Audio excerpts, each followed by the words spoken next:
আসসালামু আলাইকুম। আজকের পর্বে সকলকে স্বাগতম জানাচ্ছি। আজকের বিষয় হচ্ছে স্থানীয় মান নিয়ে। স্থানীয় মান নিয়ে আমি আলোচনা করব। স্থানীয় মান নির্ণয়ের আগে আমরা জেনে নিই স্থানীয় মানটা আসলে কি। স্থানীয় মান বলতে বোঝায় অঙ্কটির অবস্থান কোথায়, একটি অঙ্কের অবস্থান কোথায়। স্থানীয় মান এইখানে ধরো আমার 5 আছে, সেই 5টি হচ্ছে আমার একটি অঙ্ক। 8 আছে, সেটি হচ্ছে আমার একটি অঙ্ক। 4 আলাদা আলাদা করে একটি অঙ্ক, কিন্তু 1/1-এর বেশি।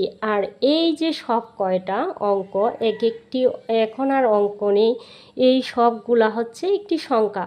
এগুলি হচ্ছে একটি সংখ্যা ও 1/1-এর বেশি অঙ্ক নিয়ে সংখ্যা গঠিত হয়।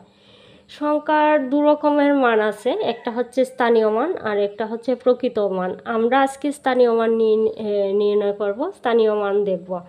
তাহলে স্থানীয় মানটা যদি নির্ণয় করতে হয়, সর্বপ্রথম যেটা দেখো, আমাদের এই ডান দিক থেকে গুনতে হবে, ডান দিক থেকে গুনে গুনে বাম দিক পর্যন্ত যেতে হবে। এই যে আমি আগেই বলছি, স্থানীয় মান বলতে আমরা বুঝি যে একটি সংখ্যার মান অবস্থান কোথায় সেটি আমরা জানব।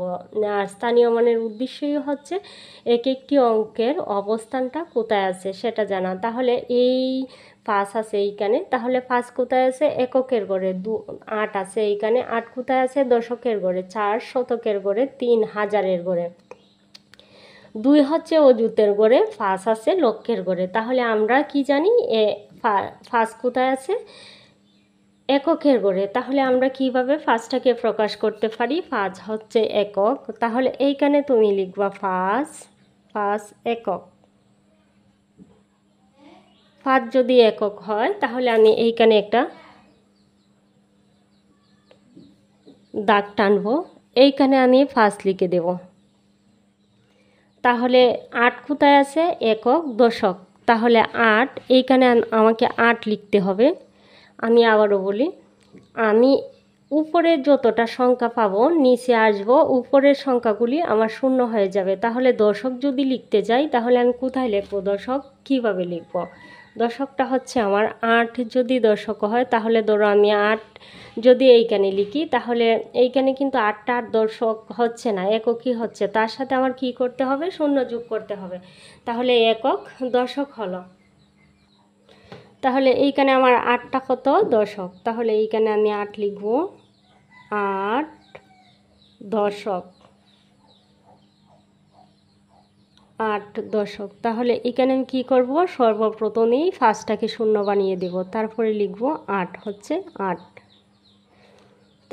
তাহলে 4-এর অবস্থান কোথায়? একক দশক শতক। তাহলে আমার 4 হচ্ছে শতক। এইখানে আমি কি লিখব? শতক।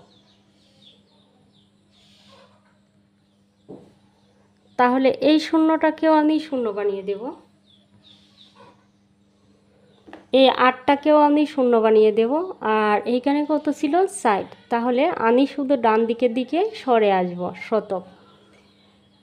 তাহলে একক দশক শতক হাজার। 3 হচ্ছে আমার হাজার, আমি হাজারের ঘরে এইখানে লিখব হাজার।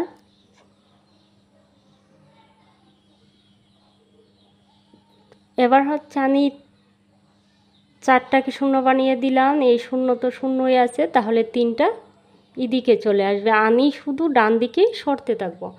তাহলে এমনভাবে সংখ্যাটা গঠন করা লাগবে যেন যোগ করার পরে আবার আমার প্রকৃত মানটাই আসে।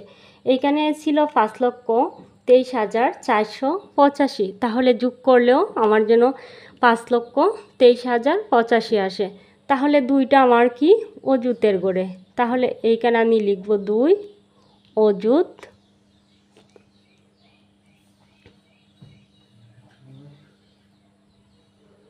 তাহলে এইখান থেকে আমি শূন্য বানিয়ে দেব, সবকটাই শূন্য শূন্য। তাহলে কি করব? ডান দিকে এসে আবার 2টা লিখে দেব, তারপরে এই দাগটা টানব। এবার হচ্ছে 5 কি ছিল আমার? লক্ষ। তাহলে এইখানে আমি কি লিখব? লক্ষ। 5 লক্ষ। তাহলে কি হবে? প্রত্যেকটা সংখ্যাই আমার শূন্য হয়ে যাবে।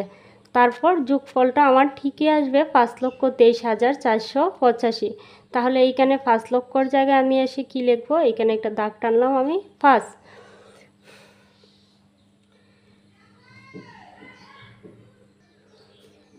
লাস্টে তোমাদের যোগ করতে হবে না, এভাবে স্থানীয় মানটা নির্ণয় করে দেখিয়ে দিবা তোমরা। দেখো আমি এবার যোগ করে নিচ্ছি। এই 5-এর 5, 8, 8-এর 8, 4-এর 4, 3-এর 3, 2, এখানে বসবে 2। দেখো 5,23,485 যোগ করার শেষেও আসছে।